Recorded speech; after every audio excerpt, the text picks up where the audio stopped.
कंग फू पांडा 1 मूवी में दिखाया जाता है कि कैसे एक मोटा पांडा अपने सपने को पूरा करने के लिए खुद पे भरोसा करते हुए एक शक्तिशाली वॉरियर बन जाता है। मूवी की शुरुआत पो के सपनों से होती है, जहां वो ये देख रहा होता है कि वो अब तक का सबसे बड़ा कंग फू वॉरियर है कि अचानक उसकी आंख खुलती है और वो हकीकत की जिंदगी में आ जाता है। ये पांडा पो चाइना की एक पुरसकून वादी में अपने पिताजी के साथ एक नूडल शॉप चलाता है, जिसका बचपन से एक ही सपना होता है कि वो कंग फू सीखे और फ्यूरियस 5 की तरह एक कंग फू मास्टर बने। Furious 5 tigress, monkey, crane, viper और मैंटिस सबको मास्टर शिफू ने ट्रेन किया होता है और सब बहुत बड़े कंग फू मास्टर्स होते हैं। मगर पो का ये सपना बस एक सपना ही रह जाता है। अपने पिताजी के साथ उनकी दुकान चलाने की वजह से वो कभी उसको पूरा नहीं कर पाता। सीन्स मास्टर शिफू पर शिफ्ट होते हैं, जिनको ग्रैंड मास्टर उगवे अपने पास बुला के कहते हैं कि उनको लगता है कि इविल टाई लॉन्ग अपनी कैद से आजाद होके वादी और इसके लोगों पर हमला करेगा। ग्रैंड मास्टर उगवे कहते हैं कि उनको यकीन है कि टाई लॉन्ग ड्रैगन स्क्रोल ना मिलने का बदला लेने जरूर वापस आएगा। ड्रैगन स्क्रोल एक बहुत शक्तिशाली स्क्रोल है जो कि सिर्फ एक ड्रैगन वॉरियर को ही मिलता है और उसे पाने के बाद उस ड्रैगन वॉरियर को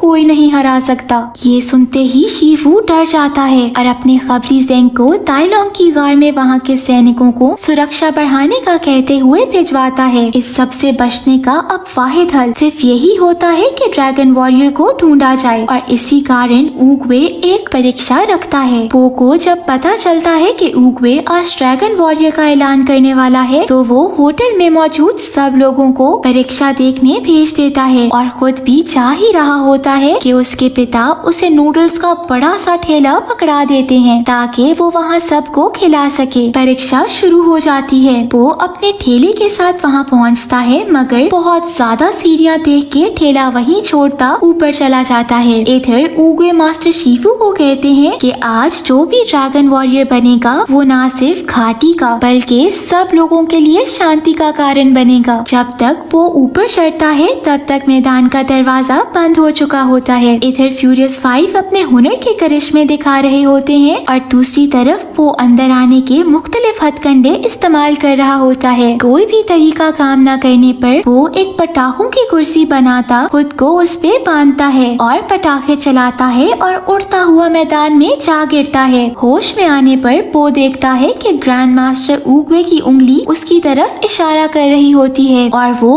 उसे ड्रैगन वॉरियर चुन लेते हैं। सब ये देखकर चौंक जाते हैं कि इतने बड़े वॉरियर्स को छोड़ के ग्रैंड मास्टर ने पो को चुन लिया। मगर घाटी के लोग बहुत खुशियां मनाते हैं। फ्यूरियस 5 मास्टर शिफू से माफी मांगते हैं कि उनकी इतनी सख्त ट्रेनिंग के बावजूद वो ड्रैगन वॉरियर बनने में नाकाम रहे। सीन ज़ेंग पे शिफ्ट होते हैं, जो कि टाई लॉन्ग की गार में जाते हैं और वहाँ से चीफ को शिफू का मैसेज देता है। चीफ मैसेज पढ़ के ज़ेंग को गार की सिक्योरिटी दिखाता टाई लॉन्ग के पास ले जाता है। वो टाई लॉन्ग को टॉन्ट करता बताता है कि उगवे ने नया ड्रैगन मास्टर चुन लिया है। ज़ेंग वहाँ से बाहर आ जाता है, मगर गलती से उसका एक पंख पीछे रह जाता है जो टाई लॉन्ग पकड़ लेता है। इधर पो को उस बिल्डिंग में ले जाया जाता है जहाँ अब तक के सारे मास्टर्स के हथियार पड़े हुए थे। पो के लिए ये सब नया होता है और उसे अभी तक अपनी किस्मत पे यकीन नहीं आ रहा होता। पो खुशी के मारे कभी कुछ पकड़ता है तो कभी कुछ, और ऐसी हरकतें करते उससे वहाँ पड़ा एक बोल टूट जाता है। इतनी देर में उधर शिफू आते हैं और पो को बताते हैं कि उसे अभी तक बस चुना गया है और ड्रैगन वॉरियर वो तब बनेगा जब वो ड्रैगन का परिंदा पड़ेगा। शिफू पो की बहुत बेइज्जती करता है। ये सुन के पो को गुस्सा आ जाता है और वो शिफू पे नाराज होने ही लगता है, मगर मास्टर उसकी उंगली पकड़ के एक सेकंड में उसे काबू कर लेते हैं। शिफू पो को एक हॉल में ले आते हैं, फिर उसको कंग फू दिखाने का कहते हैं, मगर पो जो कि फ्यूरियस 5 के सामने कुछ भी नहीं होता पूरी तरह घायल हो जाता है और मास्टर शिफू को बहुत डिसअपॉइंट करता है। रात होने पे सब अपने अपने कमरे की तरफ जाते हैं और साथ ही पो की बुराई कर रहे होते हैं। पो सब सुन के बहुत दुखी होता है। फिर अपना कमरा ढूंढते हुए पो गलती से क्रेन के रूम में चला जाता है। पो एक्साइटेड हुए क्रेन को बताता है कि वो उसका बहुत बड़ा फैन है, मगर क्रेन उल्टा पो की बेइज्जती करता उसे बाहर जाने का कहता है। पो बहुत सैड हो जाता है और बाहर जा रहा होता है तो टाइग्रेस अपने कमरे से निकलकर पो की और इंसल्ट करती है और कहती है कि तुम जैसा लूजर यहाँ रहने के काबिल नहीं है। सब सुन के पो बहुत उदास हो जाता है और वहाँ से बाहर एक पेड़ के नीचे आके बैठ जाता है। वहाँ पे ऊगवे आ जाते हैं जो पो से उसकी उदासी की वजह पूछते हैं। पो उनको बताता है कि सब उसकी बहुत इंसल्ट करते हैं और उसे लगता है कि वो कभी एक वॉरियर नहीं बन सकता, इसीलिए उसे यहाँ से वापस अपने पिताजी के पास चले जाना चाहिए। पो की बातें सुनकर ऊगवे उसे समझाते हैं कि भविष्य की फिक्र करना छोड़ो और सबकी बातों पे ध्यान दिए बगैर अपना सपना पूरा करने के लिए जी जान से कोशिश करो। इधर ताइलोंग उस पंख के जरिए अपनी जंजीरें खोल लेता है। अभी वो ऐसा कर ही रहा होता है कि चीफ उसे देख उस पे हमला कर देता है, मगर ताइलोंग जो कि बहुत खतरनाक और शक्तिशाली वॉरियर होता है सबको मार गिराता है। चीफ उसे रोकने के लिए वहाँ के पहाड़ी पत्थरों को तोड़ के उसे रोकने की कोशिश करते हैं, मगर उनका बिछाया प्लान उन्हीं पे उल्टा पड़ जाता है और ताइलोंग उन्हें भी मार गिरा के फाइनली आजाद हो जाता है। वो जेंग को कहता है कि जाके सबको बता दे कि अब ताइलोंग वापस आ रहा है और अपना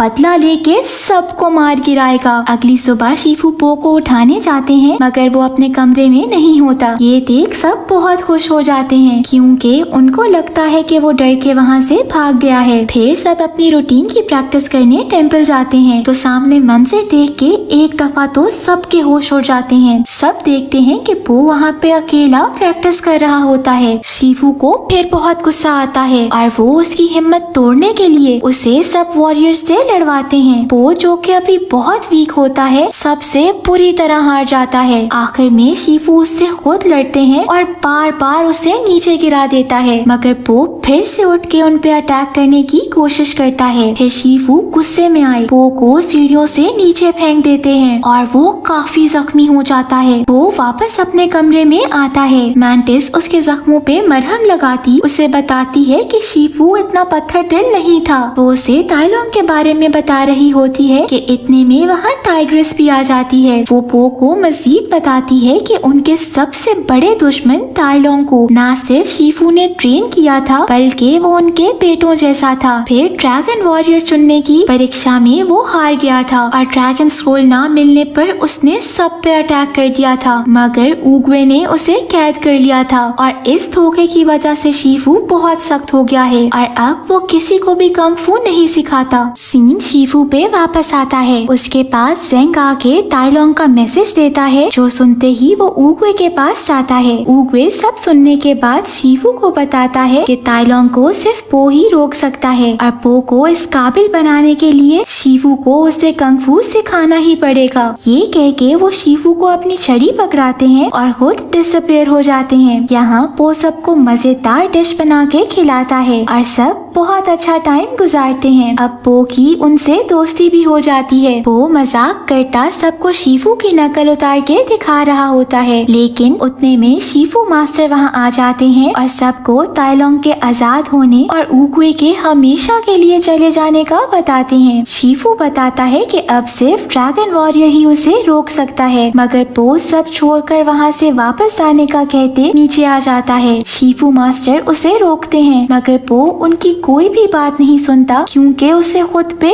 कोई यकीन नहीं होता। दोनों में बहुत बहस होती है। ऊपर खड़ी टाइग्रेस ये सब देख रही होती है और खुद ही ताइलोंग से लड़ने चली जाती है। टाइग्रेस का पीछा करते बाकी फ्यूरियस फोर भी उसके साथ मिल जाते हैं। अगली सुबह शिफू किचन में आता है तो पो को वहाँ खाना खाता देखता है। किचन की हालत बहुत खराब हुई होती है। ऐसा लगता है जैसे वो खाना ढूंढ रहा हो। शिफू मास्टर उसे बताते हैं कि मंकी के बिस्किट सबसे ऊपर वाले खाने में हैं और ये कह के वो वापस चला जाता है। थोड़ी देर बाद वो किचन में वापस आए देखते हैं कि पो काफी ऊपर चढ़ा बिस्किट्स खा रहा होता है। शिफू पो को लिए उस जगह ले जाते हैं जहाँ कंग फू का आगाज हुआ था। शिफू पो को मोटिवेट करते उसे मना लेते हैं और फिर उसकी ट्रेनिंग स्टार्ट करते हैं। वो पो को खाने की लालच देकर उसकी ट्रेनिंग करवाते हैं। खाने के चक्कर में पो बहुत जल्दी सीख जाता है। ट्रेनिंग कंप्लीट होने पे शीफू उसे मोमोज का बोल देते हैं। वो खुश हुए खाने लगता है तो शीफू सब मोमोज उससे छीन के खा लेते हैं। फिर आखिरी मोमो बच जाता है। अब इतना तो हमें पता चल ही चुका होता है कि पो के लिए खाना ही सब कुछ होता है, तो वो